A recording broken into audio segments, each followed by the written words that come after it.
two planes collided over New York City on December 16, 1960, killing 134 people on both planes and the ground.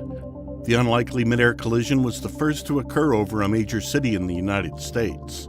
What went wrong? What were the reasons behind the collision? Stick till the end of the video to find out. Hello and welcome to Plane Crashes Explained, where we discuss some of the most mind-blowing reasons and facts behind the most heinous plane crashes. Subscribe to our channel and press the bell icon so you won't miss future updates. Without further ado, let's get straight into this. A United Airlines DC-8 and a Transworld Airlines Super Constellation collided over New York, scattering bodies and debris throughout the city. On December 16, 1960, two airliners, a United Airlines DC-8 jet and a Transworld Airlines Super Constellation propeller plane, were approaching New York City. Both planes fell silent as controllers at LaGuardia and Idlewild, now John F. Kennedy airports, attempted to make contact. The two planes collided a mile above the city, sending debris and bodies to the ground.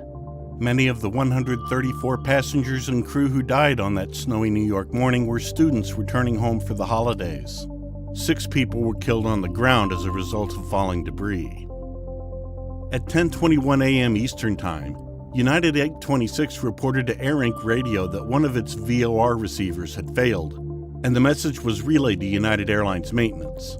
However, air traffic control was not informed that the aircraft only had one operational receiver, making it difficult for Flight 826's pilots to identify the Preston intersection, beyond which they had not received clearance. ATC issued a revised clearance for the flight at 10:25 a.m., shortening its route to the Preston holding point near Lawrence Harbor, New Jersey by 12 miles or 19 kilometers. When Flight 826 arrived at the Preston intersection, that clearance included a holding instruction, a standard racetrack holding pattern. Flight 826 was expected to slow down to a standard holding speed of 210 knots, 240 miles per hour or 390 kilometers per hour or less, before arriving in Preston.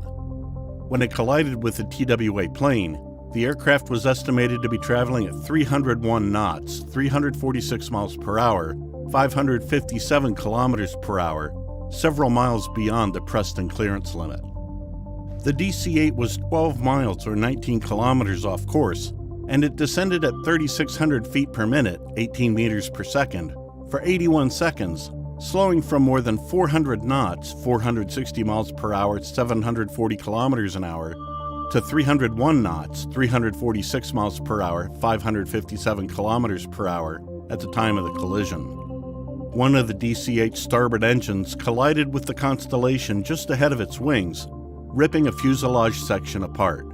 The Constellation dived, with debris falling as it disintegrated during its spiral to the ground. The initial impact ripped the engine from its pylon. Despite losing one engine and a large portion of the right wing, the DC-8 flew for another 90 seconds. The DC-8 collided with 10 brownstone apartment buildings, the Pillar of Fire Church, the McCadden Funeral Home, a Chinese laundry, and a delicatessen in Brooklyn's Park Slope neighborhood at the intersection of 7th Avenue and Sterling Place. 6 people were killed on the ground. The remains of the DC-8 were found pointing southeast towards a large open field in Prospect Park, just blocks away from the crash site. According to an occupant of one of the affected apartment buildings, his family survived because they were in the only room of their apartment that was not destroyed.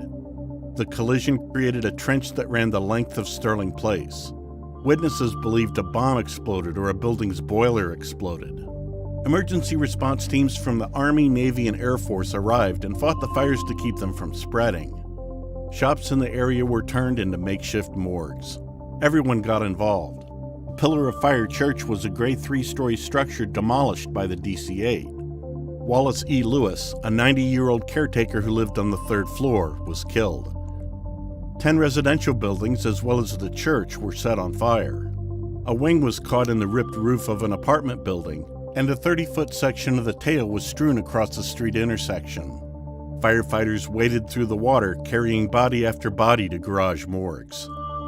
As dusk approached, the fire department activated its emergency searchlights, and firefighters continued to search for bodies in the plane's wreckage among the destroyed buildings on the ground.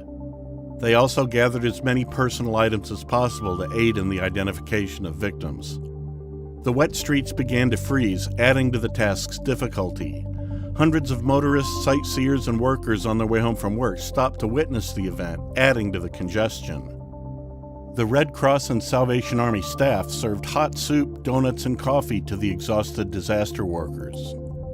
United Flight 826 flew beyond its clearance limit in the airspace assigned to the flight by air traffic control. The high speed of the United DC-8 as it approached the Preston intersection, combined with the changing clearance, reduced the en route distance along with Victor 123 by approximately 11 miles, which was a contributing factor.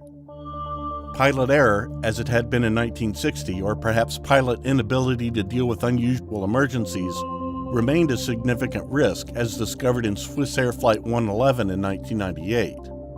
It took off from JFK Airport in New York between 8 and 9 p.m. on September 2, 1988, bound for Geneva, Switzerland. There were UN representatives, scientists, and tourists on board. The DC-8's captain was found to be at fault.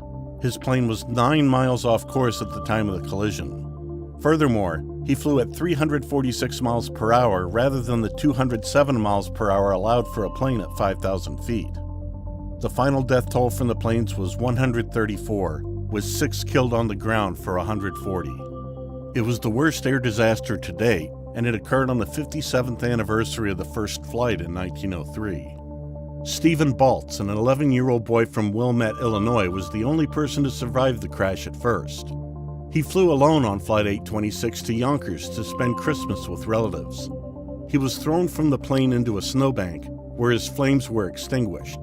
He was alive and conscious, but had been severely burned and inhaled burning fuel. The next day, Baltz died of pneumonia. The sophistication of jet travel was at an early stage in 1960. Many of today's safety features had yet to be developed and installed, and pilots needed exposure to various climatic conditions to learn how to deal with them. Travel was still common 30 years later in 1998, but jetliners were outfitted with numerous technical aids to make travel easier for pilots and passengers.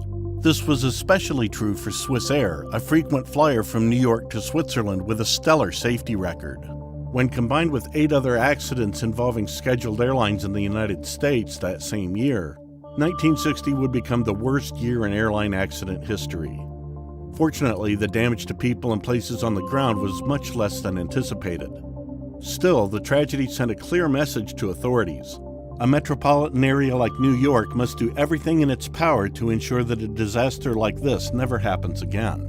The 134 victims were not surpassed until May 1968, when a Lockheed C-130B Hercules was shot down, killing 155 people. The death toll in commercial aviation would not be surpassed until the March 1969 crash of Viasa Flight 742, which crashed on takeoff and killed 84 people on board and 71 people on the ground. On the 50th anniversary of the accident, a memorial to the 134 victims of the 2 crashes was unveiled in Brooklyn's Greenwood Cemetery. The cemetery is the location of the common grave, which contains the remains of those unable to be identified. TWA 800 took off from New York for Europe on July 17, 1996, but as it approached Long Island, it exploded and crashed into the sea. There were no survivors. Later investigations revealed that the accident was caused by faulty wiring. Egypt Air 990 took off from New York for Egypt on October 31, 1999, but crashed into the ocean off Long Island shortly thereafter. Following extensive research into possible causes, the co-pilot decided to destroy the plane and everyone on board.